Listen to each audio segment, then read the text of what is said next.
জাতিসংঘ মহাসচিব আন্তোনিও গুতেরেসের সঙ্গে সৌজন্য বৈঠক করেছে পররাষ্ট্র উপদেষ্টা তৌহিদ হোসেন নেতৃত্বে উচ্চ পর্যায়ের একটি প্রতিনিধি দল। সকাল ৯টার দিকে হোটেল ইন্টারকন্টিনেন্টালে এই বৈঠক হয়। সেখানে উপস্থিত ছিলেন প্রধান উপদেষ্টার রোহিঙ্গা সমস্যা ও অগ্রাধিকার বিষয়াবলী সংক্রান্ত high representative doctor Khalilur Rahman ও পররাষ্ট্র সচিব মোহাম্মদ জসিমউদ্দিন। বৈঠকে উপস্থিত ছিলেন বাংলাদেশের জাতিসংঘের আবাসিক সমন্বয়কারী গোয়েন লুইস। জানা গেছে, বৈঠকে রোহিঙ্গা সংকট, তাদেরকে অর্থনৈতিকভাবে সহায়তা ও নিরাপদ প্রত্যাবাসন নিয়ে আলোচনা হয়েছে। বৈঠক শেষে জাতিসংঘ মহাসচিবকে নিয়ে প্রধান উপদেষ্টার কার্যালয়ে যান পররাষ্ট্র উপদেষ্টা। সেখানে প্রধান উপদেষ্টার সঙ্গে বৈঠক করবেন তিনি। বৈঠক শেষে দুজনে বাংলাদেশ বিমানে যাবেন কক্সবাজার। দুপুরে রোহিঙ্গা শিবিরে কাজ করা জাতিসংঘের বিভিন্ন সংস্থা নিজেদের কাজের বিষয়ে জাতিসংঘ মহাসচিবকে অবহিত করবে। রোহিঙ্গা শিবির পরিদর্শনের সময় সেখানে শিশু, তরুণ, ইমাম ও নারী শিক্ষকদের সঙ্গে মতবিনিময় করবেন মহাসচিব। এরপর প্রধান উপদেষ্টাকে নিয়ে জাতিসংঘ মহাসচিব ১ লাখ রোহিঙ্গার সঙ্গে ইফতার করবেন। রাতে কক্সবাজার থেকে তারা ঢাকায় ফিরবেন।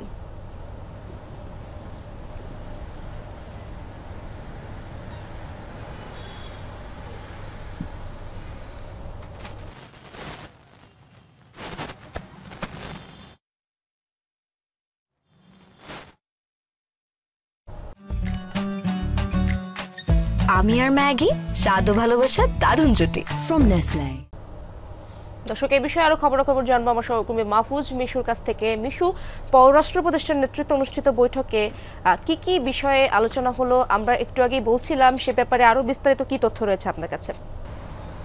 এই বৈঠকটি প্রায় ঘণ্টাখানেক অথবা তার চেয়ে একটু কম, ধরেন ৪০-৪৫ মিনিটের মতো চলে। পররাষ্ট্র উপদেষ্টা তৌহিদ হোসেনের নেতৃত্বে এই বৈঠকের স্বভাবতই বাংলাদেশের পক্ষ থেকে সবচেয়ে বেশি গুরুত্ব পেয়েছে বাংলাদেশে থাকা মিয়ানমারের যে প্রায় ১৫ লাখের মতো মানুষ যারা রোহিঙ্গা জনগোষ্ঠী নামে পরিচিত, তাদেরকে প্রত্যাবাসন এবং টেকসই প্রত্যাবাসনের বিষয়টি।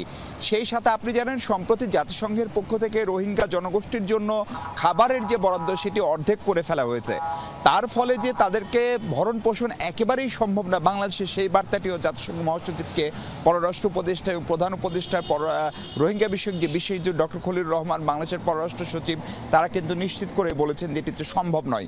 এবং সেই বাস্তবতায় জাতিসংঘের পক্ষ থেকে সবচেয়ে গুরুত্বপূর্ণ ছিল, আপনি জানেন যে রাখাইন রাজ্যে যে চলমান অস্থিরতা, তার ফলে সেখানে যে এক প্রকার দুর্ভিক্ষ চলছে, সেখানে জাতিসংঘ তার ত্রাণ সহায়তা পৌঁছাতে পারছে না। ফলে বাংলাদেশ সীমান্তকে তারা মানবিক করিডোর হিসেবে ব্যবহার করার একটা বাংলাদেশের সম্মতি চায়।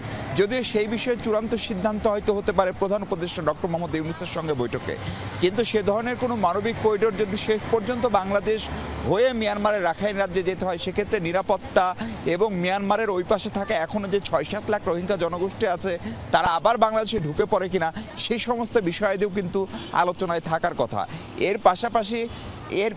এর পাশাপাশি আপনি জানেন যে জুলাই আগস্ট যে গণ অভ্যুত্থান হয়েছিল এবং সেই সময়ে পুলিশের যে ভূমিকা, আইন শৃঙ্খলা বাহিনীর যে ভূমিকা, ১,৪০০ জনের বেশি মানুষ, ছাত্র জনতার যে হত্যাকাণ্ড, সেটি নিয়ে জাতিসংঘের যে তদন্ত প্রতিবেদন এবং তার সঙ্গে যারা অভিযুক্ত সাবেক প্রধানমন্ত্রী শেখ হাসিনা সহ অন্যান্যরা, তাদের ফেরানো এবং সেই বিচারের প্রক্রিয়া, আগামী নির্বাচন প্রক্রিয়া, সেসব বিষয়ে বাংলাদেশের সঙ্গে জাতিসংঘ কিভাবে কাজ করতে পারে, সেসব বিষয় নিয়ে পররাষ্ট্র উপদেষ্টার সঙ্গে বৈঠকে প্রাথমিক আলাপ হয়েছে বলে আমরা জানতে পেরেছি।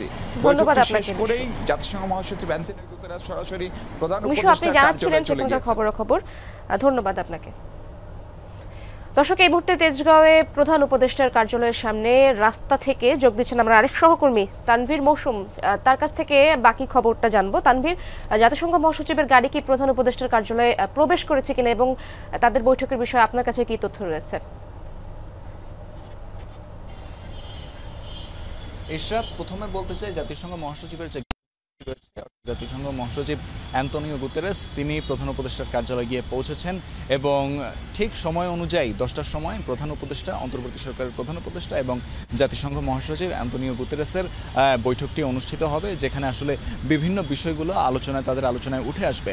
আমরা এখানে দেখি এই যে প্রধান উপদেষ্টার কার্যালয়ের যে এলাকা, সেখানে আমরা আরও বেশ কিছুক্ষণ আগে থেকেই অবস্থান করছিলাম এবং আমরা দেখতে পাই যে ঘড়ির কাঁটায় যখন ঠিক 9টা বেজে 40 মিনিট, ঠিক সে সময় আমরা দেখেছি প্রধান উপদেষ্টার গাড়িবহর বিজয় সরণি এলাকাটি পার হয়ে আরও সামনের দিকে এগিয়ে যায় এবং তারপর আমরা দেখতে পাই যে ঠিক 9টা বেজে 59 মিনিটে ঠিক সে সময় কিন্তু আমরা দেখতে পাই যে জাতিসংঘ মহাসচিব তার যে গাড়িবহরটি রয়েছিল সেই গাড়িবহরটি এখান দিয়ে কিন্তু চলে যায় পরবর্তীতে প্রধান উপদেষ্টার কার্যালয়ে।